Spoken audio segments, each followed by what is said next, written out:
Once upon reading with Ali তারেকের এই পর্বে আপনাদেরকে স্বাগত জানাচ্ছি। এই পর্বে আমরা পড়ছি নাসরিন জাহানের গল্প পুরুষ, রচনাকাল 1985।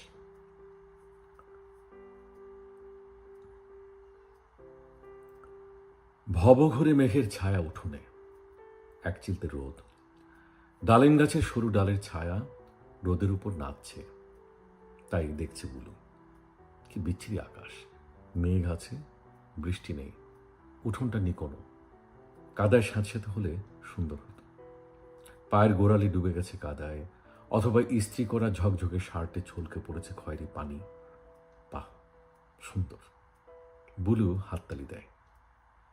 বারান্দার এক কোণে পিড়ে পেতে বসেছে শেলি, বুকে ওড়না নেই।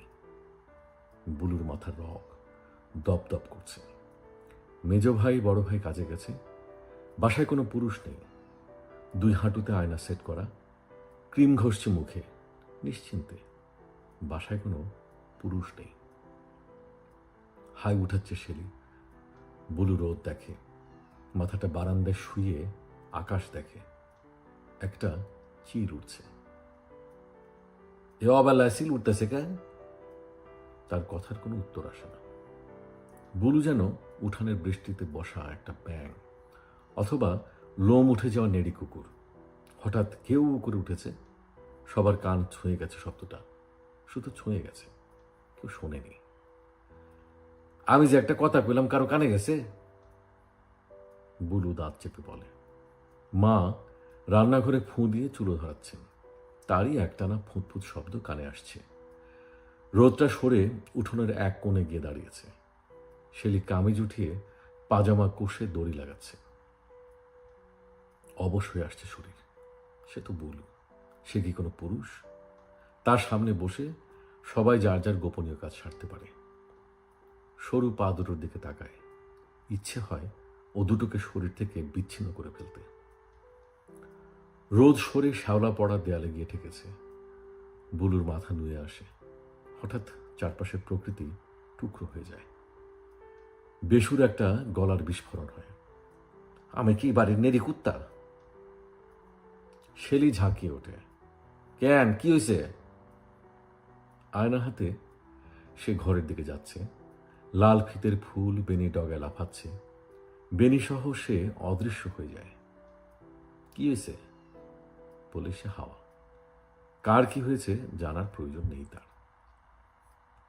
যেন ভর দুপুরে কোনো ফকির দরজা এসেছে।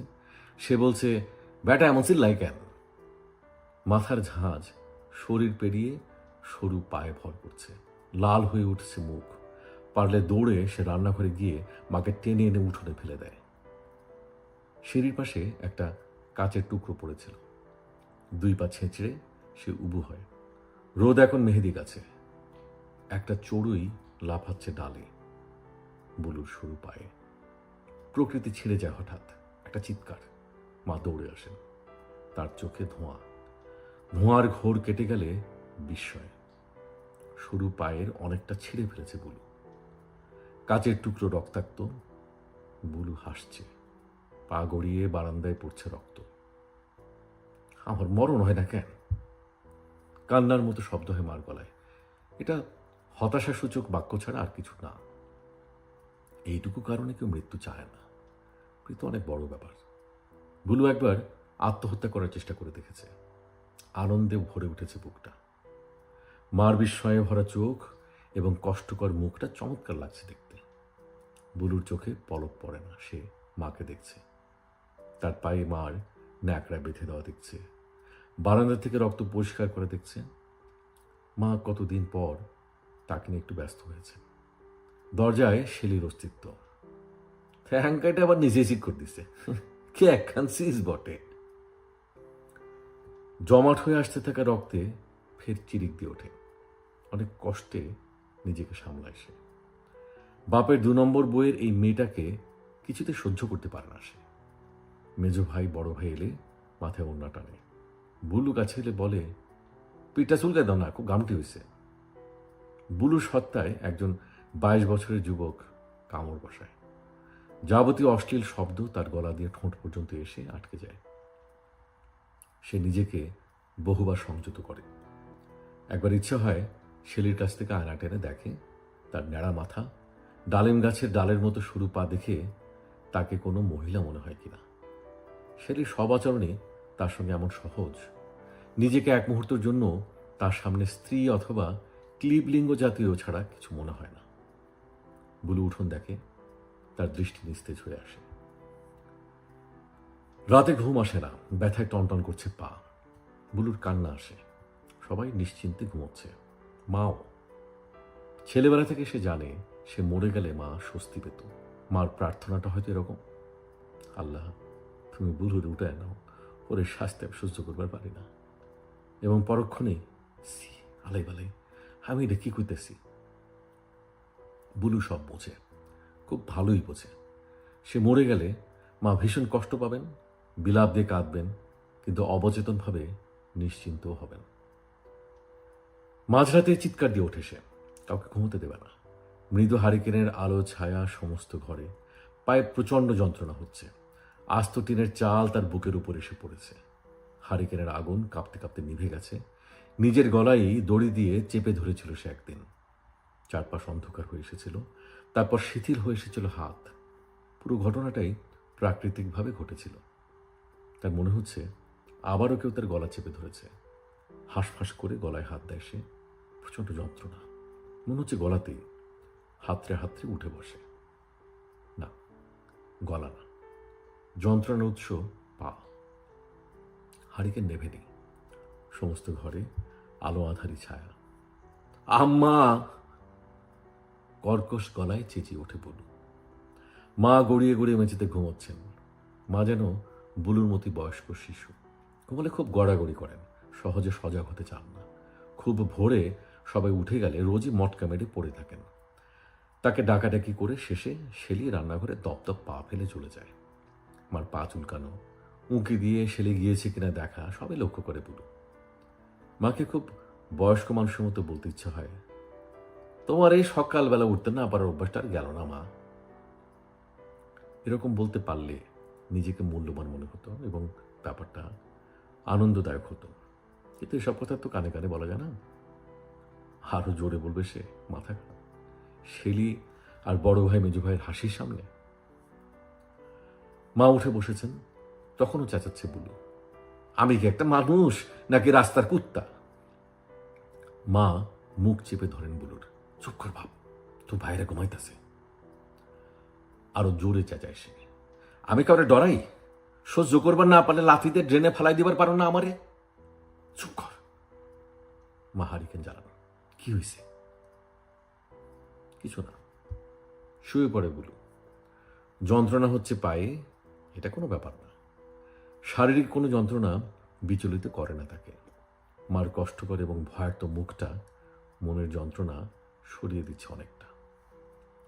মা তার পাশে শুয়ে তার আধ নাড়া মাথায় হাত বুলিয়ে দিচ্ছেন। একসময় তার হাত শিথিল হয়ে আসে। বড় ভাই মেজো ভাই এক চৌকিতে, পাশের ছোট্ট দম বন্ধ করা রুমের এক চৌকিতে ঘুমায় শেলি। বুলুর পাশে না শুলে ওনার ঘুম আসে না। মাই প্রথম 22 বছরের যুবককে এই বাড়িতে খোকা বানিয়ে রেখেছেন। বুলু কি তার পুরুষত্বের কথা সবাইকে চেঁচিয়ে বোঝাবে? তারা নিজেরা সেটাই স্বীকার করে না কেন? বুলুর জেদ বাড়ছে। সে বিছানার পাশে চিলমচি রেখে ইচ্ছে করেই বিছানায় পেচ্ছাপ করে ফেলে। সকালে মায়ের আরেকটা হতভম্ব মুখ দেখা যাবে। তার চেয়েও মুগ্ধকর শেলির বিরক্তিকর চেহারা। এখন ঘুম আসছে বুলুর চোখে।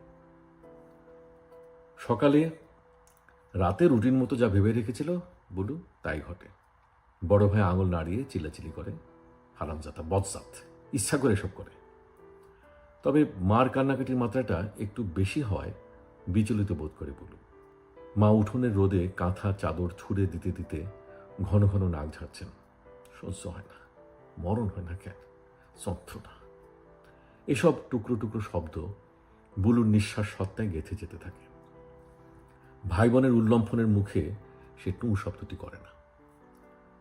তারা চলে যাওয়ার পরও বুলু অনেকক্ষণ নড়ে না। রোজকার রুটিন মতো রোদে সরে যাওয়া এবং কাত হয়ে আকাশে মেঘের অনুপস্থিতি লক্ষ্য করতে থাকে সে। দুপুর পেরোলে সে লক্ষ্য করে প্রায় প্রতিদিনকার মতো শেলির খুপড়ির মতো ঘরে একজন পুরুষের গলা শোনা যাচ্ছে। দরজা এমনভাবে ভেজানো, না ভেজালেও চলত। মাঝে অনেকটা ফাঁক। বারান্দা দিয়ে নিজেকে ছেঁচড়ে সে সেই ঘরে উঁকি দেওয়ার ইচ্ছে পোষণ করে। তার খুব আনন্দ হয়। শেলিকে দারুণভাবে অপ্রস্তুত করে তার বিচলিত মুখটা বেশ রসিয়ে দেখা যাবে। অনেক কষ্টে নিজেকে সে দরজা পর্যন্ত টেনে নেয়। যা ভেবেছিল, পাটশোলার মতো শুকনো ঢ্যাঙা ছেলেটা বোকার মতো শেলির গালে চুমু খাচ্ছে। তাকে দেখে ছেলেটা অপ্রস্তুত হয়ে শেলিকে নাড়া দেয়। বুলু তখনও হাঁ করে তাকিয়ে আছে। শেলি হকচকে তাকায়। বুলু বিস্ময়ে স্তম্ভিত হয়ে ওঠে।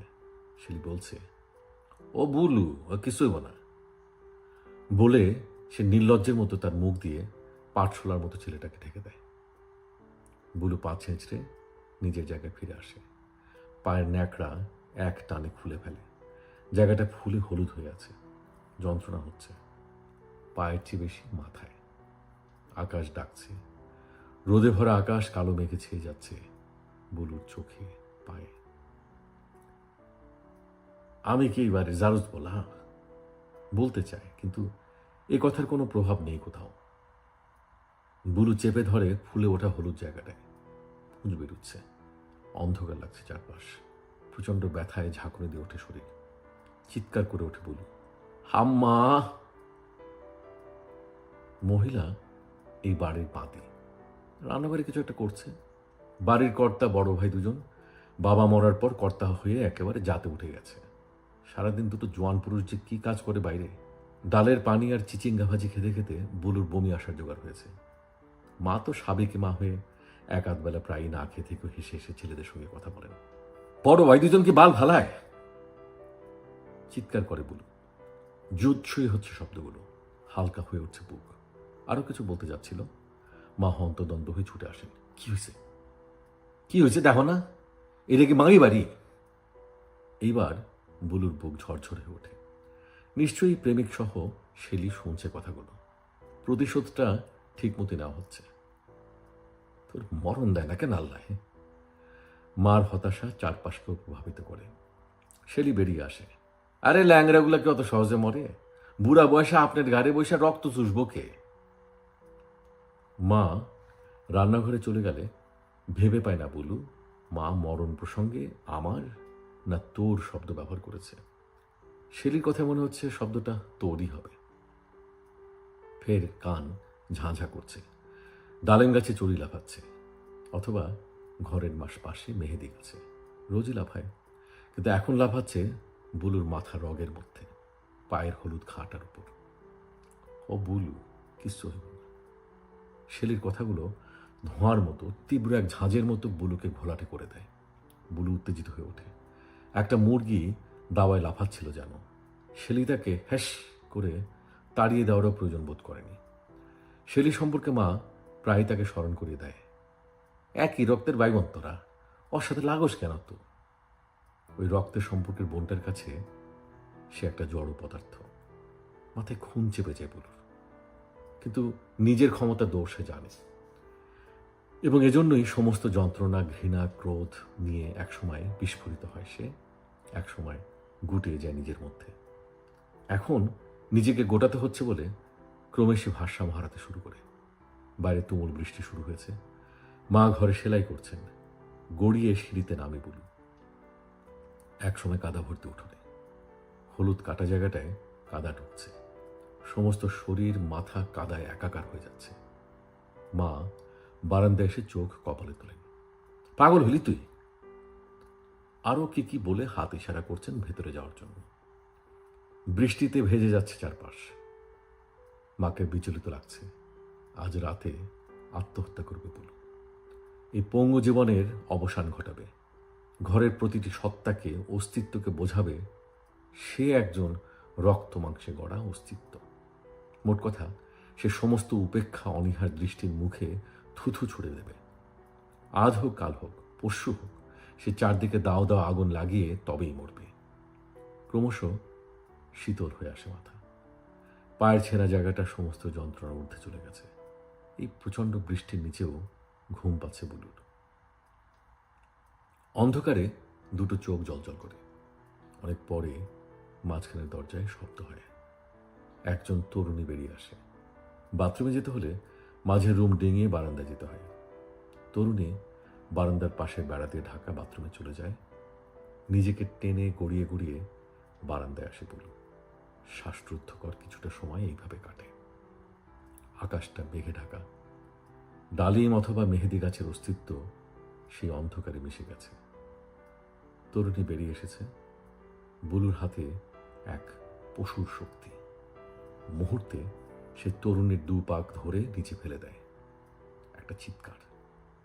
বুলুর মাথায় রক্ত, শরীরে আগুন। ধস্তাধস্তির শব্দে ঘুম ভেঙে যায় ঘরের মানুষগুলোরও।